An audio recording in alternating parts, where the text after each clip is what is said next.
We've been using fossil fuels since cavemen roamed the Earth. Its primary use had been for heat and light. Since then, our global population has swelled to over 7 billion. By 2050, there will be 9 billion of us on Earth, and the demands on transportation have grown at an unprecedented rate.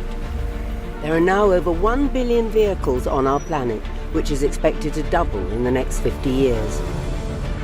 Oil has fueled our development and powered our transportation for almost a century. We use 93 million barrels a day. Of this, 60% is used for transportation, a sector that is almost entirely reliant on oil. But we cannot continue to power our world transportation on oil alone. We need choices, lots of them, and our evolution towards alternative energy sources is gaining momentum. Electric and hybrid cars now account for 2.3% of the total market. The BMW i3 is tailor-made for urban traffic and providing a range of up to 190 kilometers. In some exceptional markets like Norway, you see already that every second car which is being purchased is an electric car.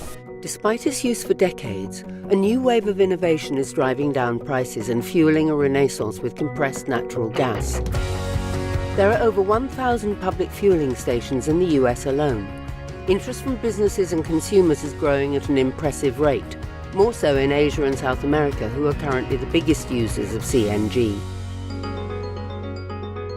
Fuel cells have been hailed as the next big innovation in transportation. Next year we'll see Japan introduce its hydrogen fuel cell car.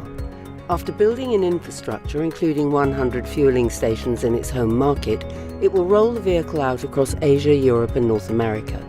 We can put the hydrogen into the tank in 2 or 3 minutes, so we can recharge the car much more quickly than a conventional battery electric car.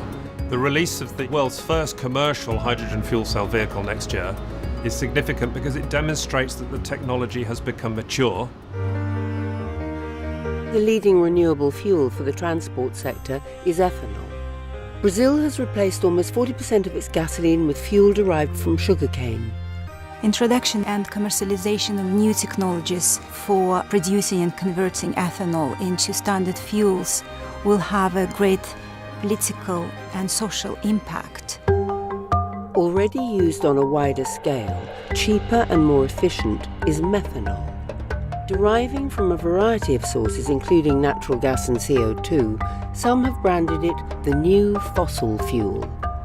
After a 2-year government pilot involving 435 methanol-fueled vehicles, China is widening its demonstration program to almost 2,000.